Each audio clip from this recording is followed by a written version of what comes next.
दोस्तों जैसे आपको पता है कि हम आज से 11th का मैकेनिकल प्रॉपर्टीज ऑफ सॉलिड्स ये टॉपिक शुरू करने वाले हैं। और आज से बेटा हम बहुत ही इजीली ये चैप्टर जो हमें 12th में भी काम में आएगा और एमएसटी सीईटी के लिए भी काम में आएगा, तो इन दोनों स्ट्रक्चर्स के लिए हम क्या करेंगे, इसका समझ लेने की कोशिश करेंगे। और आज से इसका वन शॉट लेक्चर नहीं है, आज से मैं एक एक टॉपिक इसका अपलोड करते जाऊंगा और आपके लिए क्या करूंगा, 11th का भी कोर्स धीरे धीरे यहाँ पे यूट्यूब पे क्या करना है, हमें कंक्लूड कर लेना है। तो हम ज्यादा टाइम नहीं गवाएंगे। ये चैप्टर हमारा 11th का चैप्टर है, मैकेनिकल प्रॉपर्टीज ऑफ सॉलिड्स, और ये बहुत ही आसान चैप्टर मैं आपके लिए क्या कर दूंगा, बना दूंगा बहुत ही इजीली। तो आप वीडियो को क्या कर लीजिए, बस एंड तक देख लीजिए, और मैं जो बोर्ड पे लिख रहा हूं वो आप अपनी नोटबुक में क्या कर लीजिए, लिख लीजिए, ताकि आपकी रनिंग नोट्स भी बनते जाएंगी। कमेंट सेक्शन में जो भी आपको डाउट है वो डाउट मुझे हमेशा बताते रहिए, मैं वो हर एक डाउट क्या करूंगा, क्लियर करूंगा। मोस्ट प्रोबेबली मैं यहीं पे क्लियर कर लूंगा, इसी समय जिस वक्त मैं बात कर रहा हूं उसी समय उसे क्या कर लूंगा, क्लियर कर लूंगा। एक मिनट में फिर सिर्फ माइक एडजस्ट कर लेता हूं।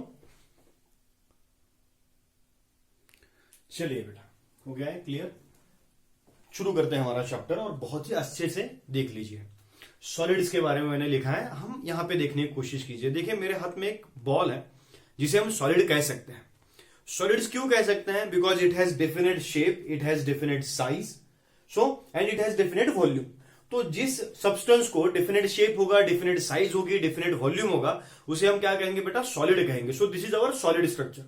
अब इस सॉलिड पे अगर मैंने क्या कर लिया, एक्सटर्नल फोर्स अप्लाई किया। देखिए एक्सटर्नल फोर्स मैं अप्लाई करता हूं, एक्सटर्नल फोर्स मैंने अप्लाई कर लिया। एक्सटर्नल फोर्स अप्लाई किया तो साइज क्या हो गई, इसका चेंज हो गया, शेप भी इसका क्या हो गया, चेंज हो गया। कभी कभी सिर्फ साइज चेंज होगी, कभी कभी सिर्फ शेप चेंज होगा, लेकिन ये जो मैंने बाहर से अप्लाई किया है, इस फोर्स को मैं एक नाम दूंगा डिफॉर्मिंग फोर्स। कौन सा फोर्स कहूंगा मैं, डिफॉर्मिंग फोर्स, या उसे मैं कहूंगा एक्सटर्नल डिफॉर्मिंग फोर्स। और जिस प्रोसेस में शेप भी चेंज हो रहा है, साइज भी चेंज हो रही है, उस प्रोसेस को मैं नाम दे दूंगा डिफॉर्मेशन। मैंने ऑब्जेक्ट का क्या कर लिया बेटा, डिफॉर्म कर लिया। देखिए उसे कंप्लीटली मैंने प्रेस कर लिया है, डिफॉर्म कर दिया है। अब ऐसी डिफॉर्म बॉडी को अगर मैंने छोड़ दिया, देखो ये कंप्लीटली डिफॉर्मेशन है, इसको मैंने छोड़ दिया, तो जब मैं छोड़ देता हूं तो अंदर से, इस बॉडी के अंदर से एक फोर्स अप्लाई होता है, जो फोर्स इस बॉडी को ओरिजिनल कंडीशन में लेके आ जाता है। ओके, तो इस फोर्स को जो उसे ओरिजिनल कंडीशंस में लेके आ रहा है, उस फोर्स को हम कहेंगे बेटा इंटरनल रिस्टोरिंग फोर्स।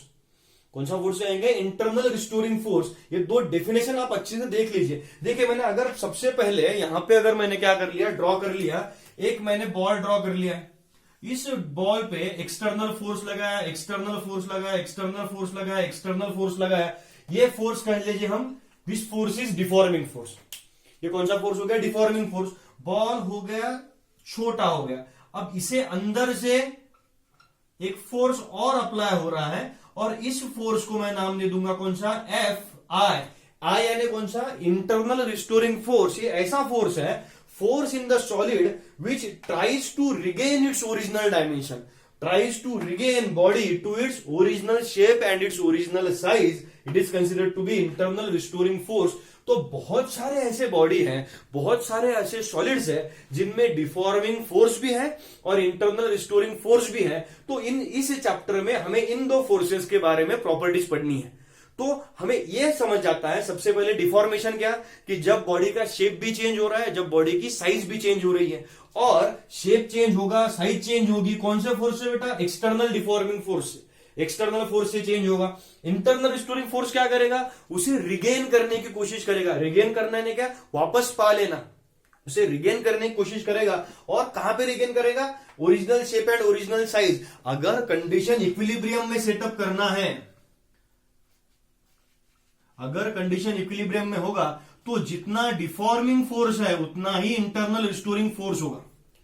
जितना डिफॉर्मेशन हुआ है उतना ही इंटरनल रिस्टोरिंग फोर्स अप्लाई होगा, that is called as equilibrium condition. तो हम इन दो डेफिनेशंस के हिसाब से, इन दो स्ट्रक्चर्स के हिसाब से बॉडीज को या सॉलिड्स को दो अलग अलग हिस्सों में हम बांटेंगे।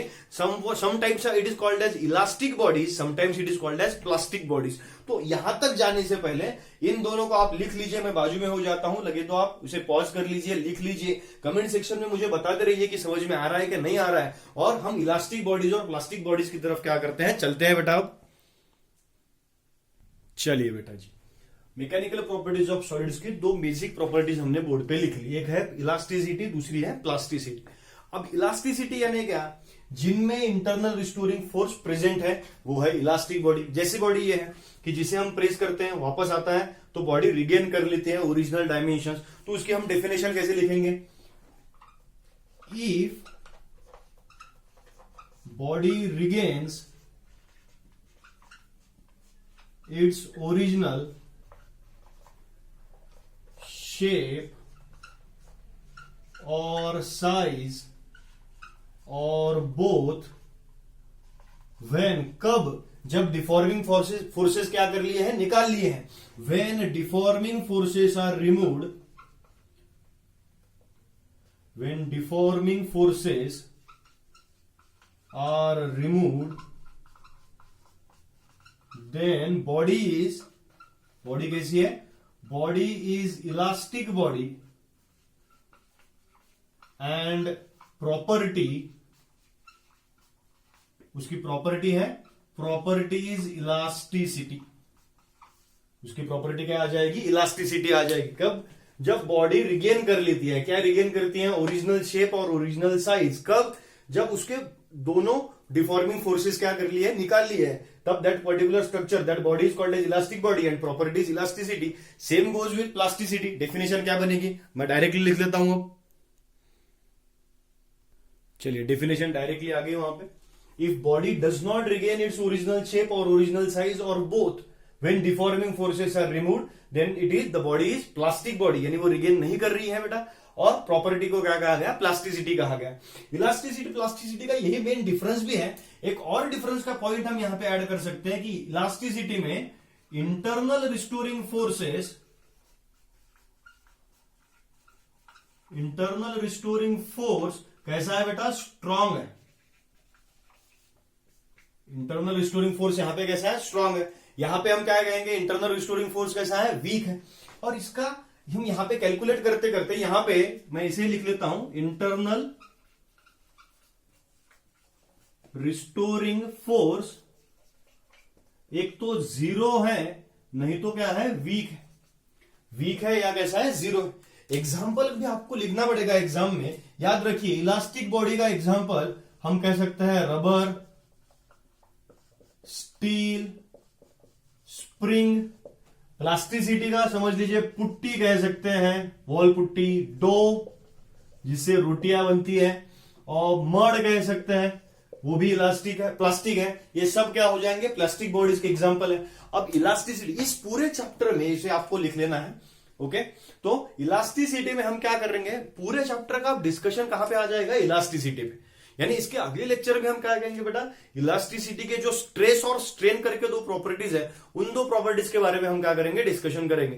तो इस लेक्चर को हम यहीं पे रुकाते हैं। हम छोटे छोटे लेक्चर्स लेने वाले हैं इस पूरे सेक्शन में, और छोटे छोटे लेक्चर्स में आपको क्या कर लूंगा, पूरा चैप्टर अच्छे से समझा दूंगा, ताकि आपका भी डेटा ज्यादा वेस्ट ना हो। वेस्ट यानी थोड़ा सा उसे भी हम यूटिलाइज करने की कोशिश करेंगे। और डेली थोड़े थोड़े लेक्चर्स अगर हम पढ़ते रहेंगे तो 8 दिन में हम क्या करेंगे, 11th का पूरा ये चैप्टर क्या करेंगे, खत्म कर लेंगे। ओके बेटा, आपको वीडियो कैसा लगा ये हमें बताइए कमेंट सेक्शन में। बुरा लगा हो तो बुरा लिखिए, नो प्रॉब्लम, हम उसे सुधारने की हम जरूर कोशिश करेंगे। कुछ सजेशन होंगे वो भी हमें देने की कोशिश कीजिए। और अगर अच्छा लगे तो आपके सारे 11वीं के दोस्तों को भेजिए। हम सब तरफ पहुंच के सबको फिजिक्स फ्री में सिखाने की कोशिश कर रहे हैं, और ये प्लेटफॉर्म हम सबसे ज्यादा यूटिलाइज करने की कोशिश कर रहे हैं। हम यानी मैं, क्योंकि मैं अकेला ही हूं जो सब हैंडल कर रहा हूं, तो मुझे आप थोड़ा सा सपोर्ट कीजिए। बस चैनल को लाइक कीजिए, शेयर कीजिए, सब्सक्राइब कीजिए। पढ़ते रहिए बेटा, मैं पढ़ाता रहूंगा। Thank you.